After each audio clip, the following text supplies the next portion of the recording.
Olá, graça e paz para todos. Eu sou o pastor Roberto Gomes e este é o canal O Adorador por Excelência. Sejam todos bem-vindos. Hoje nós vamos meditar na palavra de Deus que se encontra no Evangelho de João, capítulo 1, do versículo 1 ao 3. No princípio era o Verbo, e o Verbo estava com Deus, e o Verbo era Deus. Ele estava no princípio com Deus. Todas as coisas foram feitas por intermédio dele. E sem ele, nada do que se foi feito se fez. O tema: Jesus, o Verbo de Deus. O Evangelho de João apresenta Jesus como o Verbo de Deus, o Logos, no grego, palavra, o Cristo e o Filho de Deus, é o Filho de Deus. Jesus é o revelador e redentor. Ele é o Cordeiro sacrificial que veio para tirar o pecado do mundo. João é frequentemente visto como o mais evangelístico dos 4 evangelhos. João deixa claro o propósito do evangelho em capítulo 20, verso 31, a saber, para que creiais que Jesus é o Cristo, o Filho de Deus, e para que crendo tenhas vida em seu nome. João começa o evangelho denominando Jesus de o Verbo. Mediante este título de Cristo, João apresenta como a palavra de Deus personificada e declara que nestes últimos dias Deus nos falou através do seu Filho. Cristo pré-existia com Deus antes da criação do mundo. Cristo não foi criado, ele é eterno e sempre esteve em comunhão amorosa com o Pai e com o Espírito Santo. Verso 10. O mundo não o reconheceu. O mundo se refere à totalidade da sociedade organizada e que age independente de Deus, da sua palavra e do seu governo. O mundo nunca concordará com Cristo, permanecerá indiferente ou hostil a Cristo e ao seu evangelho até o final dos tempos. Verso 14. O Verbo se fez carne. Cristo, o Deus eterno, tornou-se humano. Nele se uniram a humanidade e a divindade. De modo humilde, ele entrou na vida e no meio ambiente humanos, com todas as limitações das experiências humanas. Verso 33. Batiza com o Espírito Santo. Todos os evangelhos enfatizam que Jesus é o que batiza com ou em o Espírito Santo. Este batismo seria o sinal e a marca dinâmica dos seguidores de Cristo. O Espírito Santo seria derramado sobre eles, a fim de poderem levar a efeito a sua obra salvífica em todo o mundo. O propósito de Jesus nesta dispensação é continuar batizando no Espírito Santo. Capítulo 3:16. Deus amou o mundo de tal maneira, revela o coração e o propósito de Deus para com a humanidade. O amor de Deus é suficientemente imenso para abranger todos os homens e o mundo. Deus deu seu Filho como oferenda na cruz por nossos pecados. A expiação procede do coração amoroso de Deus. Capítulo 4, 14. Água a jorrar para a vida eterna. A água dada por Cristo significa a vida espiritual. Para usufruir desta água viva, é necessário que a pessoa beba. Esse beber não é um ato único e momentâneo, mas sim um beber progressivo ou repetido. Verso 23. Adorarão em espírito e em verdade. Jesus ensina várias coisas neste versículo. Em espírito, indica o nível em que ocorre a adoração verdadeira. Devemos comparecer diante de Deus com total sinceridade e num espírito dirigido pela vida e atividade do Espírito Santo. Verdade, porque Cristo é a verdade. Viver em união com Ele requer a verdade.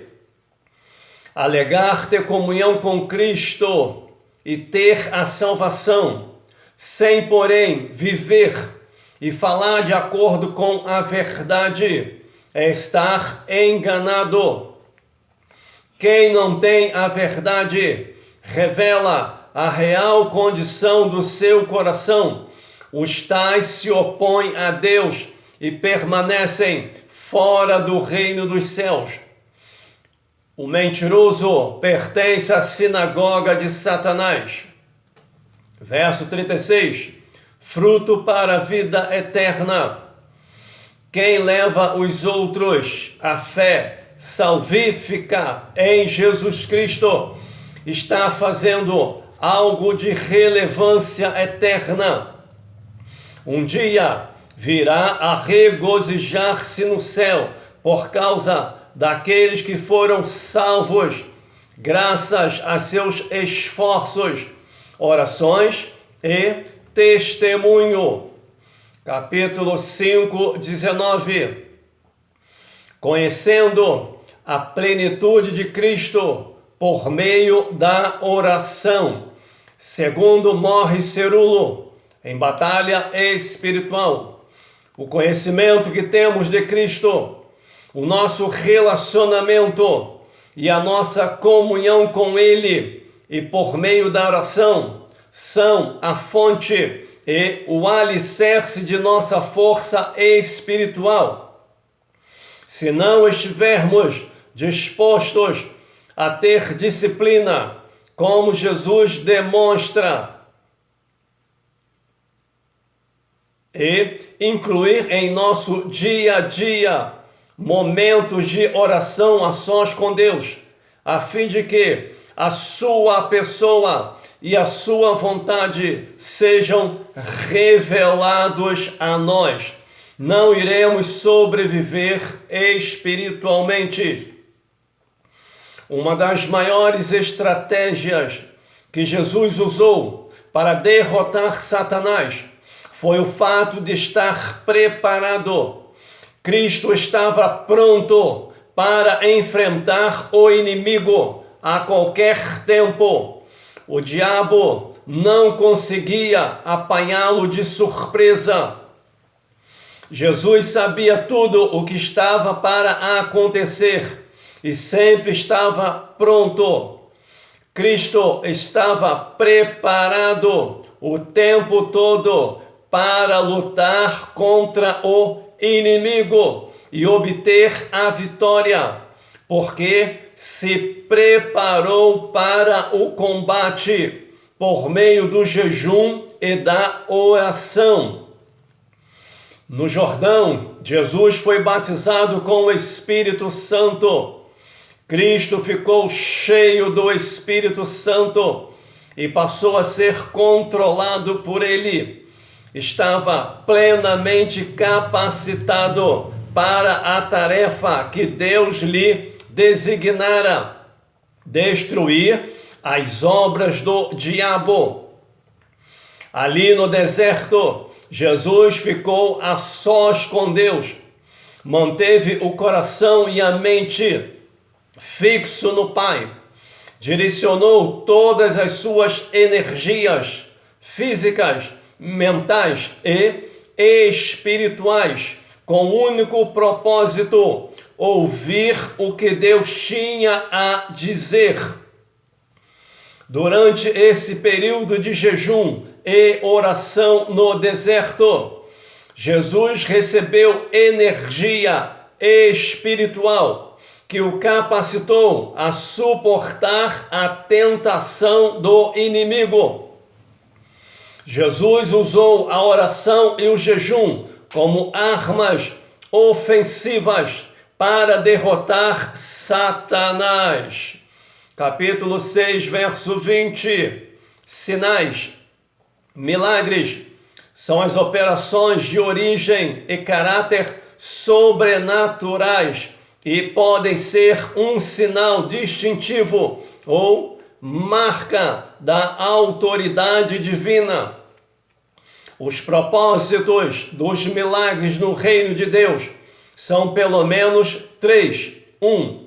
Dar testemunho de Jesus Cristo, autenticando a veracidade da sua mensagem e comprovando a sua identidade como Cristo de Deus. 2. Expressar o seu amor compassivo de Cristo. 3. Evidenciar a era da salvação, a vinda do reino de Deus e a invasão do domínio de Satanás por Deus. As Escrituras afirmam que os milagres vão continuar durante toda a época da igreja. Jesus enviou seus discípulos para pregar a palavra e operar milagres. Mateus 10, 7 e 8. Jesus declarou que todos aqueles que nele crescem, mediante a pregação do Evangelho, realizaria as obras que ele realizava e as obras ainda maiores do que aquelas, porque ele retornou para o Pai. Glória a Deus, aleluia. Oremos. Senhor Deus e Pai, Criador dos céus e da terra, Pai de nosso Senhor e Salvador Jesus Cristo, a tua palavra diz que operando Deus, quem impedirá, meu Senhor? Nada nem ninguém pode impedir o teu agir na terra dos viventes. Por isso eu te glorifico, te adoro na beleza da tua santidade. Aí está a exposição da tua palavra, uma palavra pura, poderosa, gloriosa, Pai, que transforma e liberta, meu Senhor, nos ensinando a jejuar, meu Pai, a tirarmos tempo diariamente para manter a nossa comunhão através da oração, meu Pai, através do jejum e da oração. Jesus se preparou para enfrentar o arco inimigo que é Satanás no deserto, ó Pai, e foi vencedor, meu Senhor, porque aproveitou os momentos de jejum e oração, Pai, para aprender de Ti, meu Pai, e carregar suas baterias espirituais, podemos dizer assim, ó Pai. E assim Jesus estava preparado para os ataques de Satanás. Desperta a Tua igreja, Pai, e aviva a Tua obra, em nome de Jesus. Amém. Que Deus abençoe a tua vida, que Deus abençoe a tua casa, que Deus abençoe a tua família, que Deus abençoe esta nação e todos os seus governantes, em nome de Jesus. Amém.